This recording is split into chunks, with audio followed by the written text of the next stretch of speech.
السلام علیکم. آپ نے اکثر سنا ہوگا کہ جو انسان جی بے ہوش ہو گیا، انکانشیس ہو گیا، تو اس کے اوپر آج سارا لیکچر ہے. تو اس میں سب سے پہلے تو ہم دیکھنا ہوتا ہے کہ بے ہوشی کی وجہ کیا بنی ہے. وجوہات تو کئی ہوتی ہیں، مگر اس میں دو چیزیں بڑی مین ہوتی ہیں کہ ہم نے دیکھنا ہوتا ہے بے ہوشی کی دو ٹائپس خاص طور پہ. ایک ہوتی ہے سنکپی اور دوسری ہوتی ہے کوما. سنکپی اسے کہتے ہیں کہ جس میں بے ہوشی آپ کو یہ مگر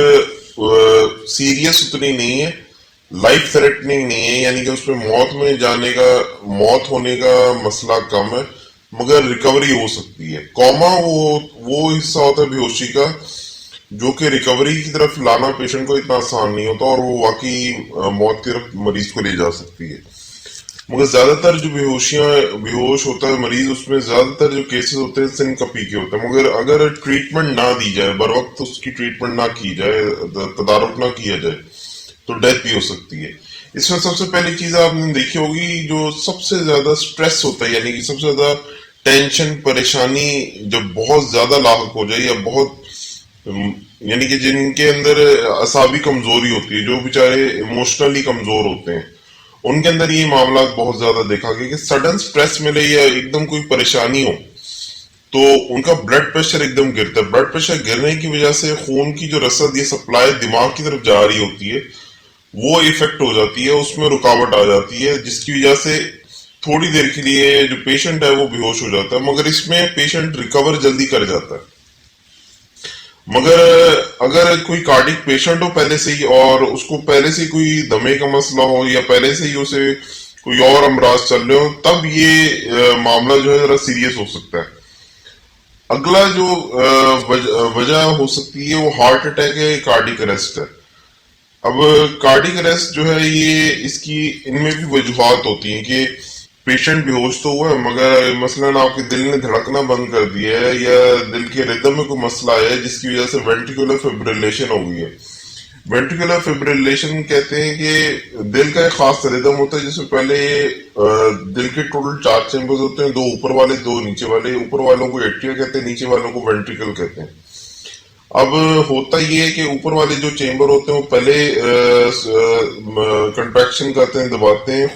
اور خون کو وینٹریکلز کی طرف بھیجتے ہیں، اور خون وینٹریکلز میں پھر وینٹریکل جب خون کو دھکا دے کے آگے خون کی رگوں میں پہنچاتے ہیں. مگر اگر یہ ردم جو ہے اس میں ڈسٹربنس آ جائے تو یہ وینٹریکولر فیبریلیشن کی طرف بھی جا سکتا ہے، جس میں آپ کے جو وینٹریکل ہیں وہ صحیح طریقے سے خون کی رگوں میں دھکا نہیں دے رہے. اس کا نقصان یہ ہوتا ہے کہ خون کی سپلائی جو دماغ کی طرف جا رہی ہے وہ بہت برے طریقے سے افیکٹ ہو سکتی ہے، اور اس میں اگر اس کو بر وقت ٹریٹ نہ کیا جائے تو ڈیتھ بھی ہو سکتی ہے. مگر اس میں کافی چیزیں ہیں کہ ایک تو یہ یاد رکھنے والی بات ہے کہ ہارٹ اٹیک اور کارڈیک اریسٹ دو علیحدہ چیزیں ہیں. ہارٹ اٹیک ہوتا ہے کہ آپ کے جو دل کے مسلز ہیں، پٹھے ہیں، ان کو انہی کی طرف جو خون کی سپلائی ہے وہ ختم ہو گئی ہے، وہ بند ہو گئی ہے، اس کو ریکور کر کے دینا ہے. تو ریکوری کے لیے طریقہ کار ہوتے ہیں، مثلاً سٹینٹ پلیسمنٹ ہوتی ہے، آپ کی پرکیوٹینیس انٹرونشن ہوتی ہے جس میں ہم بلون انجیو پلاسٹی کرتے ہیں. عموماً آپ نے سنا ہوگا بلون انجیو پلاسٹی ہوئی ہے جی مریضوں کی. وہ ہوتا ہی ہے کہ جو بھی خون کی رگ جو دل کے پٹھوں کی طرف خون کی سپلائی لے کے جا رہی ہوتی ہے، اس میں بلاکیڈ آ جائے تو اس بلاکیڈ کو ہٹانے کے لیے پروسیجر کیا جاتا ہے. مگر کارڈیک اریسٹ وہ ہوتا ہے کہ جس میں انسان کا دل جو ہے بحیثیت پورا مجموعی دل جو ہے وہ دھڑکنا ہی بند ہو گیا. اس کا نقصان یہ ہوتا ہے کہ اس کو فوری طور پر ٹھیک کرنا ہوتا ہے. اس کی وجوہات ایک تو نروس سسٹم میں کوئی گڑبڑ ہو سکتی ہے، یا اس کے ردم میں کوئی گڑبڑ ہو سکتی ہے، یا الیکٹرولائٹ امبیلنس، نمکیات کے اندر کوئی اونچ نیچ ہو سکتی ہے، یا خون کی سیلف اندر کوئی مسئلہ آ سکتا ہے کہ وہ سپلائی جو یہ دل کی طرف جو آپ کی نیوٹریشن ہے وہ صحیح پہنچ نہیں رہا. ان چیزوں میں ہم نے دیکھنا ہوتا ہے کہ کارڈیک اریسٹ کہیں زیادہ ایڈوانس سٹیج پہ تو نہیں چلا گیا. اس وقت ہوتا ہی ہے کہ عموماً آپ نے دیکھا ہوگا کہ پیشنٹ کی جو چیسٹ ہوتی ہے اس کو دبایا جا رہا ہوتا ہے. وہ طریقہ کار یہ ہوتا ہے کہ چیسٹ کو آپ جتنی دیر دباتے رہتے ہیں، یعنی کہ ایک ردم کے ساتھ دبانا ہوتا ہے. اس میں پھر اور طریقہ ہوتا ہے جسے سی پی آر کہتے ہیں، کارڈیک پلمنری ریسسیٹیشن اسے کہا جاتا ہے. اس میں طریقہ کار یہ ہوتا ہے کہ جب تک آپ کریں گے تو خون کی جو آپ خود یعنی کہ جو باہر سے بندہ ہے وہ خود پریشر دے رہا ہے تاکہ خون کا جو دھکا لگ رہا ہے خون کو وہ دماغ کی طرف جاتا رہے. یہ عموماً آج نئی ریسرچ، پہلے تو ریسرچ یہ تھی کہ 3 سے 5 منٹ کے اندر اگر خون کی سپلائی بحال ہو یہ دماغ کی طرف تو دماغ کی برین کے ٹیشوز کی ڈیتھ ہونے لگ جاتی ہے. مگر جو لیٹسٹ ریسرچ آئی ہے اس میں یہ پتا چلا ہے کہ 10 منٹ تک بھی اگر سپلائی یعنی کہ اگر آپ مصنوعی طور پہ پش کرتے رہیں خون کو تو اس سے بھی یعنی کہ دماغ آپ کو بچ سکتا ہے 10 منٹ کے اندر اندر. مگر اس میں یہ دیکھنا ہوتا ہے کہ وجوہات کیا ہیں. وجوہات دیکھنے کی جو وجہ ہوتی ہے اس میں جب پیشنٹ ریکور کر جاتا ہے اس کو ایسپرین دی جاتی ہے، اس کو دل کے امراض سے ریلیٹڈ یعنی کہ ہم نے دیکھنا ہوتا ہے کہ دل کے امراض ہوئی کس وجہ سے ہیں. خاص طور پہ اس میں یہ بھی ہوتا ہے کہ پیشنٹ جب بے ہوش ہوا تو ہم نے یہ دیکھنا ہے کہ اس کی سانس کی سپلائی بحال ہے کہ نہیں، اس کی سانس بحال ہوئی ہوئی ہے کہ نہیں، اس کی جو آپ نے تو پہلے چیک کرنا ہے کہ اس کی پلس چل رہی ہے، اس کی نبض ہاتھ پہ فوراً دیکھ کے کہ نبض چل رہی ہے کہ نہیں. نبض چل رہی ہے مطلب دل کی دھڑکن ہے، نبض اگر نہیں چل رہی ہے سمجھ جائے دل کی دھڑکن رکی ہوئی ہے، آپ نے فوراً اس وقت سی پی آر کرنا شروع کر دینا ہے. یعنی کہ یہ چھوٹے موٹے پروسیجر اس وقت ہوتے ہیں کہ جب آپ کی طرف ابھی فوری طور پہ ڈاکٹر کی طرف سے کوئی امداد نہیں آئی یا کوئی میڈیکل پیرامیڈکس کی ٹیم نہیں پہنچی، تو ان کے پہنچنے کے وقت سے یعنی کہ وہ ایک دم تو نہیں پہنچیں گے، ان کو تھوڑا ٹائم لگے گا. وہ جو ٹائم ہوتا ہے وہ بڑا کریٹیکل ہوتا ہے، آپ نے اس وقت کی سی پی آر وغیرہ دینی ہوتی ہے اور فالو اپ بڑا امپورٹنٹ ہوتا ہے اس کا. اب ایک اور اس بے ہوشی کی وجہ ہم جو دیکھتے ہیں وہ یہ ہے کہ ٹرانزینٹ اسکیمک اٹیک سے کہا جاتا ہے. ٹرانزینٹ کا مطلب یہ ہے کہ ٹیمپرری ہے، پرماننٹ نہیں ہوا ابھی. وہ ہوتا ہی ہے کہ برین آپ کے دماغ کی طرف جو بلڈ کی سپلائی ہے اس میں کہیں گڑبڑ آ گئی تھوڑی دیر کے لیے. وہ وجہ یہ ہوتی ہے کہ خون کا جو جمع ہوا خون ہے اگر پہلے سے کسی یا دل کے کسی چیمبر کے اندر یا خون کی کسی رگ میں جو پیر کی طرف موجود ہے وہاں سے خون کا جمع ہوا حصہ اگر ڈسلوج ہو کے نکل کے وہ خون کی اس رگ میں جا کے پھنس جائے جو آپ کے دماغ کی طرف بلڈ کی سپلائی بحال کیے ہوئے، تو ہوتا یہ ہے کہ خون کی سپلائی رکی ہے تو اس کا مطلب یہ ہے کہ آپ کے دماغ کو نیوٹریشن ملنا بند ہو گیا، آپ کے دماغ کو باقی چیزوں میں سپلائی بند ہو گئی ہے اور ایک دم بے ہوشی طاری ہوتی ہے. اس کی جو علامات ہوں گے وہ یہ کہ پیشنٹ کہے گا کہ اسے ایک دم کمزوری محسوس ہونے لگی ہے، اس کے چند حصے جو ہیں ان میں فالج سا اسے محسوس ہوگا، ہاتھ پیر صحیح طریقے سے کام کرنا چھوڑ دیں گے.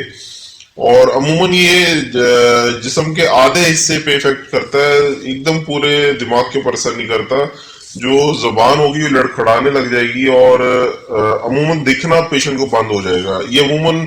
یا یہ کہ اگر اسے دکھ بھی رہا ہے تو اس کا ویژن خراب ہے، اس کو صحیح طریقے سے نظر نہیں آ رہا، چکر آنے لگ جائیں گے، وہ صحیح طریقے سے چل نہیں سکے گا، اس کا بیلنس مینٹین نہیں رہے گا. اس ٹرانزینٹ اسکیمک اٹیک میں عموماً ہم نے دیکھنا ہوتا ہے کہ یہ ہوا اگر بلاکڈ ہوئی ہے تو ہم نے تھرومبولیٹک ڈرگز ہوتی ہیں جو خون کو جمے ہوئے خون کو روکنے والی ادویات ہوتی ہیں وہ پیشنٹ کو دی جاتی ہیں جو خون کو جمنے سے روکیں. اگلا جو وجہ ہو سکتی ہے وہ آپ کی گلوکوز کی کمی، ہائپوگلائسیمیا جسے کہا جاتا ہے. اب ہائپوگلائسیمیا اگر یعنی کہ یہ عام انسان میں بھی ہو سکتا ہے اور یہ ڈائبٹیز کے مریضوں میں بھی ہو سکتا ہے. مگر اگر ڈائبٹیز کے مریضوں میں یہ ہو جائے تو یہ بہت سیریس کنڈیشن ہو سکتی ہے. ڈائبیٹک اس اگر کیس ہو تو اس میں ریکوری کے چانسز ذرا کم ہوتے ہیں، مگر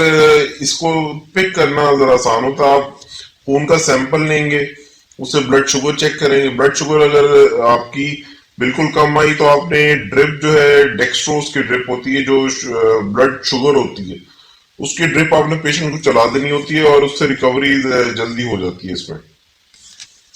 مگر بہت سویر اگر ہائپوگلائسیمیا ہو گئے تو یہ میڈیکل ایمرجنسی ہوتی ہے، تو اس میں جو وقت ہوتا ہے ٹریٹمنٹ دینے کا وہ بہت اہم ہوتا ہے. جس طرح ہائپوگلائسیمیا ایک ایمرجنسی ہے جو آپ کے شوگر کے مریض ہیں ان میں ہائپر گلائسیمی یعنی کہ جو بلڈ کا شوگر لیول ہے بہت اوپر جا چکا ہے، اور یہ اس وقت انتہائی یہ بھی خطرناک کنڈیشن ہوتی ہے، کیونکہ اس کی وجہ سے دو کنڈیشنز پیشنٹ میں پیدا ہو جاتی ہیں جنہیں ڈائبیٹک کیٹوئسیڈوسس کہتے ہیں اور ہائپر آسمولر ہائپر گلائسیمک اسٹیٹ کہتے ہیں۔ ڈائبیٹک کیٹوئسیڈوسس یہ ہوتا ہے کہ، اور یہ دونوں کنڈیشن میں بیسکلی تو ہوتا یہ ہے کہ آپ کی جو گردے ہیں وہ جو گلوکوز ہے جو بلڈ سے جو پیشاب کی طرف جا رہا ہے اس کو واپس خون کی طرف ری ایبزارب کرنے میں ناکام ہو جاتے ہیں، اور آپ کے پیشاب میں حد سے زیادہ گلوکوز نکلنے لگ جاتا ہے۔ گلوکوز نکلتا ہے تو اس کے ساتھ ساتھ پانی بھی بہت زیادہ نکلتا ہے، اور آپ ڈی ہائیڈریٹ یعنی کہ پانی میں جسم میں پانی کی شدید کمی پیدا ہو جاتی ہے، اور جسم میں نمکیات کی تعداد جو ریشو ہوتا ہے پانی کے ساتھ وہ بہت زیادہ ہو جاتا ہے۔ ان کنڈیشنز کو ڈائبیٹک کیٹوئسیڈوسس کہتے ہیں، کیونکہ جب آپ کا پیشاب ہوگا پیشاب کے اندر کیٹون باڈیز نکلنے لگ جاتی ہیں، ادھر سے ہی پک ہو جاتا ہے کہ یا ڈائبیٹک کیٹوئسیڈوسس ہوا، یا اگر پانی بہت زیادہ ضائع ہو چکا ہے تو hyper آسمولر hyper glycaemic state patient کو ہو گئی ہے۔ اور عموماً ان میں جو بلڈ خون کے اندر شوگر کا لیول جو ہے وہ 1000 سے بھی اوپر جا چکا ہوتا ہے، آپ نے اس میں فوراً انسولین دینی ہوتی ہے اور چیک کرنا ہوتا ہے کہ اور عموماً ڈرپ ساتھ لگاتے ہیں، یعنی کہ عموماً آپ نے دیکھا ہوگا بے ہوشی کی جتنے بھی معاملات ہیں ان میں ڈرپ لازمی دی جاتی ہے، اور اگر اس میں نمکیات کی اگر کمی آ گئی ہے تو ان کی سیلائن ڈرپ لازمی دی جاتی ہے۔ اس کے علاوہ جو بلڈ پریشر کے مریض ہوتے ہیں ان میں آرتھوسٹیٹک ہائپوٹینشن کا بڑا مسئلہ ہوتا ہے کہ جو بلڈ پریشر کے جو پیشنٹس ہوتے ہیں ان کو جو بلڈ پریشر کی ادویات دی جاتی ہیں ان میں یہ ہوتا ہے کہ خون کی رگوں کو سکڑنے سے روکنے والی ادویات ہوتی ہیں زیادہ تر، جو خون کی رگوں کو سکڑنے نہیں دیتی ہیں آپ کی لاتوں کی طرف آپ کے پیروں کی طرف۔ اس سے ہوتا یہ کہ خون زیادہ تر پیروں کی طرف چلا جاتا ہے یا ہاتھوں کی طرف چلا جاتا ہے جب آپ بیٹھے ہوں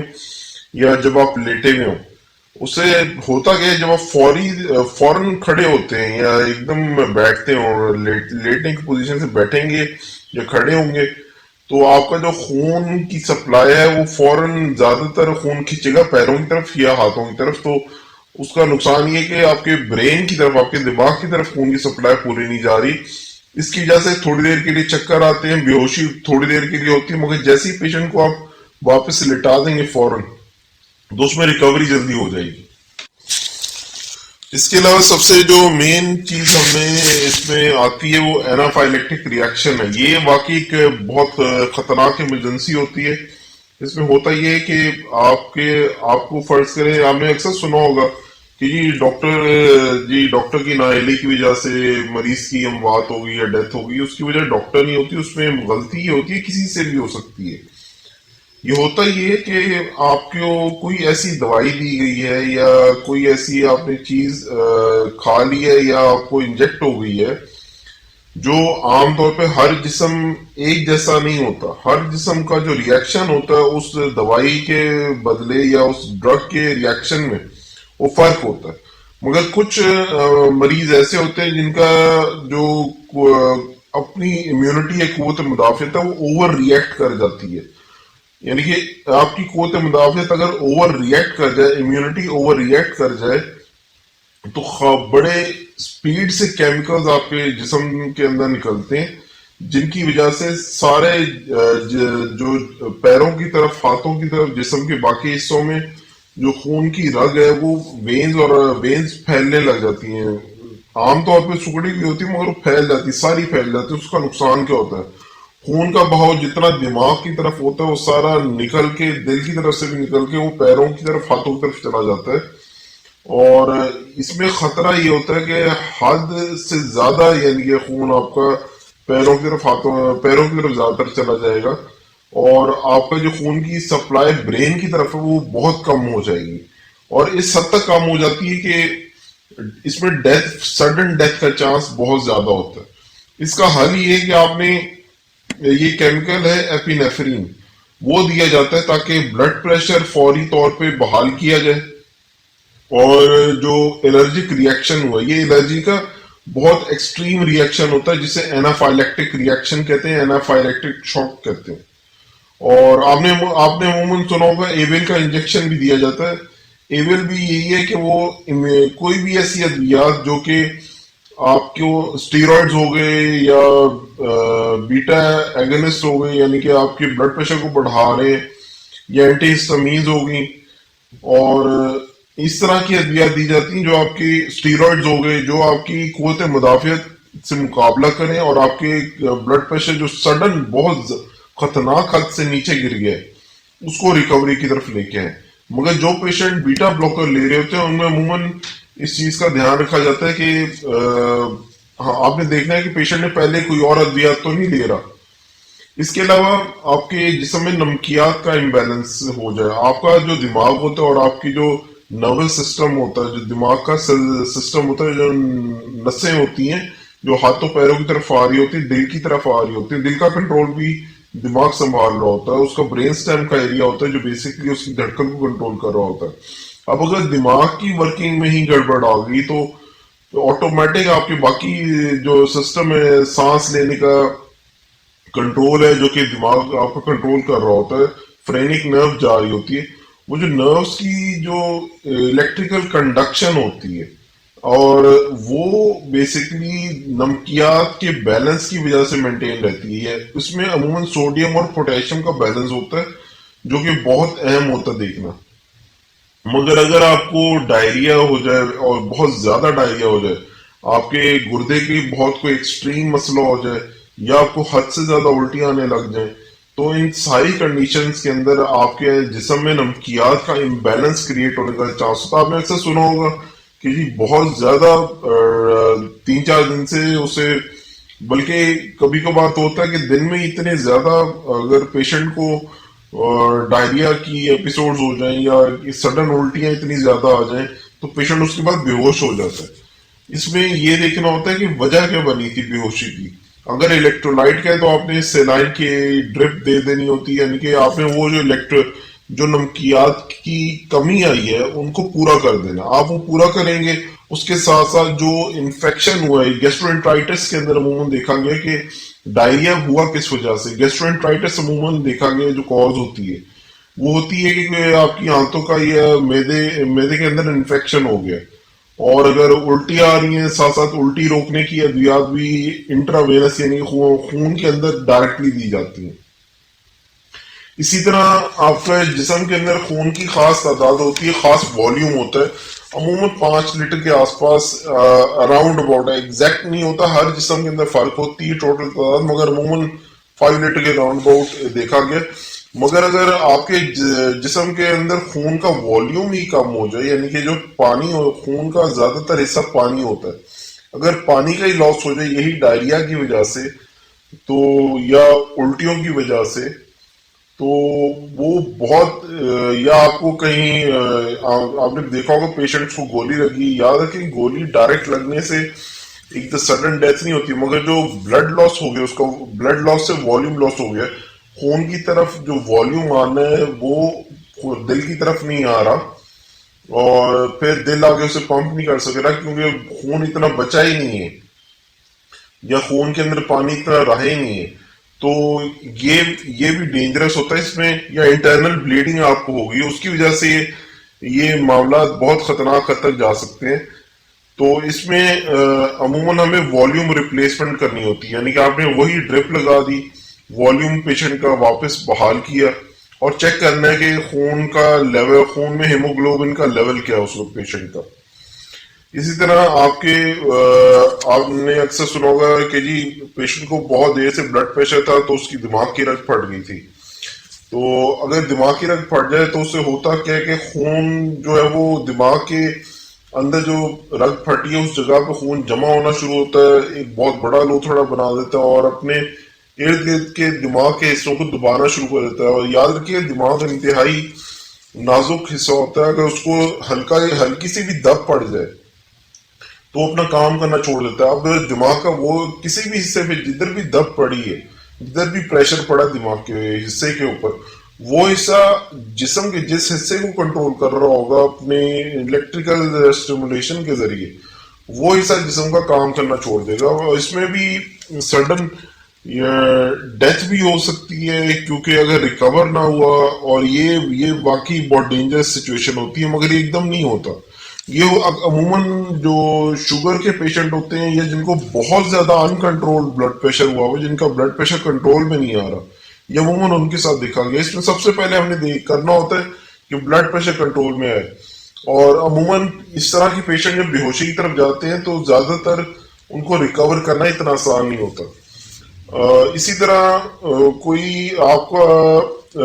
برین کے اندر کوئی رسولی آ گئی ہے، اور یہ فوراً نہیں آتی. رسولی بننے کا پروسیس سلو ہوتا ہے، مگر جب وہ ایک حد سے زیادہ ہو جائے کہ دماغ کے حصے کو دبانے لگ جائے، وہی طریقہ اب اس نے دبا دیے تو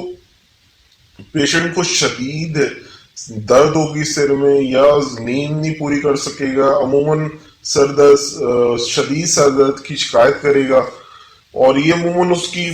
پرانی چیز ساری ہوں گی، مگر سی ٹی اسکین اور ایم آر آئی سے عموماً ان کا دیکھا جاتا ہے کہ ان کے دماغ کے اندر پیشنٹ کے کوئی ٹیومر ہے کہ نہیں ہے. اگر ہے تو اس کی پھر سرجری لازمی ہوتی ہے. مگر کئی ٹیومرز ایسے ہوتے ہیں جو کہ اگر سائز میں زیادہ بڑے نہیں ہیں تو ان کو دوائیوں کے ذریعے کور کرنے کی کوشش کی جاتی ہے، کہ کیونکہ برین کی سرجری یاد رکھیں وہ اتنی سیف نہیں ہوتی. اس کی پروگنوسس یا اس کا رزلٹ اتنا زیادہ ابھی پازیٹیو نہیں ہے جتنا باقی، یعنی مثلا دل کی سرجری ہو گئی یا عام سرجریز ہو گئی ان میں ہوتا ہے. بے ہوشی کی یہ چند چند اقسام تھیں. اس میں وجہ یہ ہوتی ہے کہ آپ نے دیکھنا ہوتا ہے بے ہوشی کی وجہ کیا ہے. اگر بے ہوشی کی وجہ نہیں آپ پک کر سکے تو اس میں نقصان بھی ہو سکتا ہے. مثلاً اینافائلیکٹرک ریئیکشن کے اندر تو ہم نے پینیفرین دی تھی جو بلڈ پریشر بڑھا رہی ہے اور خون کی رگوں کو سکڑنے پہ زور دے رہی ہے، اور جو الرجک ریئیکشن اس کو کنٹرول کر رہی. مگر اگر بلڈ پریشر کے بہت زیادہ بڑھنے کی وجہ سے خون کی رگ دماغ میں پھٹی ہے تو اس میں تو بلڈ پریشر کم کرنا ہوتا ہے، یعنی کہ یہی دوائی پھر اس دوسرے بلڈ پریشر بڑھنے کی وجہ سے جو دماغ کی رگ پھٹی ہے اگر اس میں دے دے تو سیدھی موت ہے. اس لیے آپ نے وجہ پہلے دیکھنی ہوتی کہ وجہ کیا بنی بے ہوشی کی، وہ فوراً ڈھونڈنی ہوتی ہے. اس لیے ہم جب بھی کسی بھی ڈاکٹر دیکھیں گے وہ پہلے ڈھونڈ رہا ہوتا ہے کہ اس کے ساتھ ہوا کیا ہے، یا اس کی عموماً جو پیشنٹ کے ساتھ جو لواحقین آئے ہوئے ان سے پوچھتے ہیں کہ کہیں یہ شوگر کا مریض تو نہیں تھا، یہ دل کا مریض تو نہیں تھا، یہ بلڈ پریشر کا مریض تو نہیں تھا، یا اس کی شوگر ان کنٹرول تو نہیں جاتی تھی، اس کو کوئی اور مسئلے پہلے تو نہیں چل رہے تھے. اس سے اندازہ لگایا جاتا ہے کہ فوری طور پہ بھی کیا کرنا ہے مریض کے ساتھ. امید ہے آپ کو یہ لیکچر صحیح لگا ہوگا. ضرور لائک کریں، سبسکرائب کریں اگر آپ کو پسند آئے. اپنا دھیان رکھیے گا، ہمارے چینل کا بھی. اللہ حافظ.